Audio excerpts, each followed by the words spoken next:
के deputy CM Ajit Pawar का plane crash में निधन, बारामती में लैंडिंग के दौरान गिरकर हुआ खाक। महाराष्ट्र के डिप्टी सीएम अजीत पवार का निधन हो गया है। सुबह 8:45 पर बारामती एयरपोर्ट पर लैंडिंग के दौरान उनका चार्टर्ड प्लेन क्रैश हो गया। वे 66 साल के थे। हादसे में पवार के सुरक्षाकर्मी, 2 पायलट और एक महिला क्रू मेंबर समेत 5 लोगों की जान चली गई।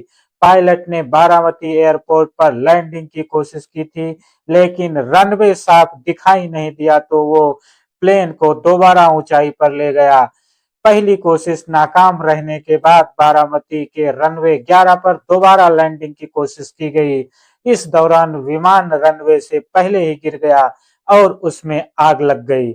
इस तरह से बड़ा ही दर्दनाक हादसा हुआ। अर्पणा यादव से तलाक नहीं लेंगे अखिलेश के भाई प्रतीक। सपा प्रमुख अखिलेश यादव के सौतेले भाई प्रतीक यादव और अर्पणा यादव की बीच सुलह हो गई है। आज प्रतीक पत्नी अर्पणा यादव को तलाक नहीं देंगे। प्रतीक यादव ने बुधवार दोपहर खुद एक पोस्ट की। इंस्टाग्राम पर प्रतीक ने अर्पणा के साथ एक तस्वीर शेयर करते हुए लिखा, ऑल इज गुड, यानी सब अच्छा है। चैंपियन वो होते हैं जो अपनी पर्सनल और प्रोफेशनल समस्याओं को खत्म कर देते हैं। हम चैंपियन के परिवार से हैं। Gangs of Mayawati, 1 lakh salary, बंगले का ऑफर, मिली गुलामी, 16 भारतीय फंसे। थाईलैंड के घने जंगली इलाके माईशोट के रास्ते इंटरनेशनल बॉर्डर क्रॉस करने पर म्यांमार का शहर आता है। म्यावड़ी एक बहुत खतरनाक शहर है। इस शहर की किसी बिल्डिंग में पहुंच गए तो बिना पैसे दिए रिहाई नामुमकिन है। वहां पर एक गैंग काम करता है जो लोगों को फंसाता है। इस गैंग में 16 भारतीय फंस गए हैं। उनसे 18-18 घंटे काम करवाया जाता है, ना करने पर मारते हैं। विश्व के कई देशों ने इस शहर को बैन कर दिया है। अयोध्या में पीएम किसान सम्मान निधि में बड़ा घोटाला। उत्तर प्रदेश के अयोध्या जिले में पीएम किसान सम्मान निधि योजना में बड़े पैमाने पर फर्जीवाड़ा सामने आया है। पंजीकृत किसानों की स्क्रीनिंग जारी है, जिसमें और घोटाले पकड़ में आ रहे हैं। डिप्टी डायरेक्टर कृषि डॉक्टर पीके कन्नौजिया के अनुसार जिले में 37,638 ऐसे पंजीकृत किसान पाए गए हैं जो मृत हैं या अवैध तरीके से किसान सम्मान निधि की राशि अपने खातों में ले रहे हैं। उन्होंने बताया कि जिले में कुल 4,71,000 किसान हैं, जिनमें से 4,26,707 स्वीकृत पाए गए हैं।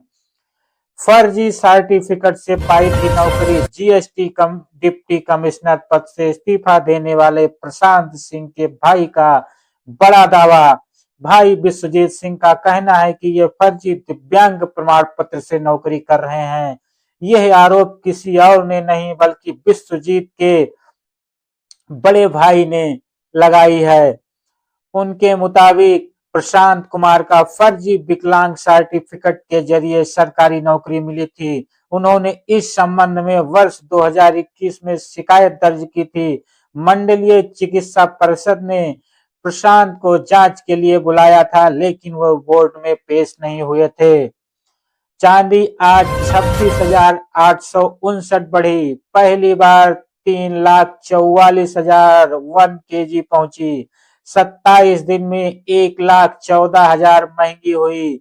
सोना 5,000 महंगा हुआ। चांदी सोने के दाम अब तक के अपने सबसे ऊपरी स्तर पर पहुंच गए हैं। एक वीजीए के अनुसार चांदी 2,68,000 रुपए से बढ़कर 3,44,564 रुपए पर पहुंच गई है। आज से रेल यात्रा महंगी हो गई है, क्योंकि रेलवे ने प्रति किलोमीटर 2 पैसे के हिसाब से किराया बढ़ा दिया है। नए बदलाव के बाद अगर अब 215 किलोमीटर से ज्यादा का सफर करने के लिए टिकट बुक कर रहे हैं तो आपको बढ़ी हुई कीमत पर ही टिकट मिलेगा।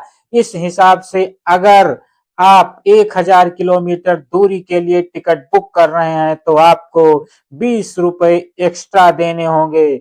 वहीं अगर आपने 26 दिसंबर से पहले टिकट बुक कर लिया है तो आपको कोई एक्स्ट्रा चार्ज नहीं देना होगा।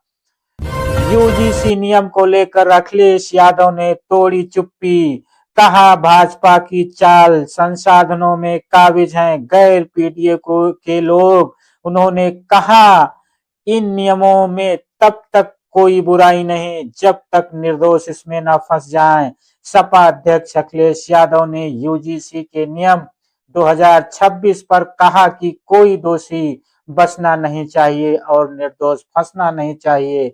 उन्होंने इसे भाजपा की चाल बताया, कहा कि इन नियमों से पीडीए समाज का कोई राहत नहीं मिलेगी क्योंकि अधिकतर संस्थाओं पर गैर पीडीए समाज के लोग काबिज हैं। 5 किलोमीटर ट्रक में घसीटी कार, दिल्ली मुंबई एक्सप्रेसवे पर बड़ा हादसा, आगे चल रहे ट्रक में कार घुसने से हाहाकार। दर्शन करने गए थे महाकालेश्वर, घोड़ा के 2 चचेरे भाई समेत 4 की मौत हो गई। हादसा राजस्थान के दौसा जिले में हुआ। पुलिस कोहरे या ट्रक के अचानक ब्रेक लगने की वजह से हादसा होने की आशंका जताई जा रही है। रविवार रात पांचों लोग दर्शन करके घर के लिए चले।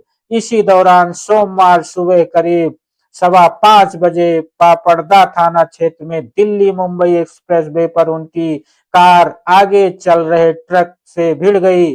कार का अगला हिस्सा ट्रक के अंदर घुस गया और 5 किलोमीटर तक घसीटती रही। 3 साल बाद जनवरी में सबसे अधिक बादल बरसे। राजधानी दिल्ली में पश्चिमी विक्षोभ के प्रभाव से जनवरी माह में बीते 3 वर्षों का रिकॉर्ड तोड़ते हुए अब तक की सबसे अधिक बारिश दर्ज की गई। मौसम विभाग के अनुसार इस माह में अब तक 21.01 मिलीमीटर बारिश हो चुकी है। आज से संसद का बजट सत्र, राष्ट्रपति के भाषण से हुआ आगाज। केंद्रीय मंत्री निर्मला सीतारमण 1 फरवरी 2026 को केंद्रीय बजट 2026 प्रस्तुत करेंगी। ये उनका लगातार 9वां बजट है।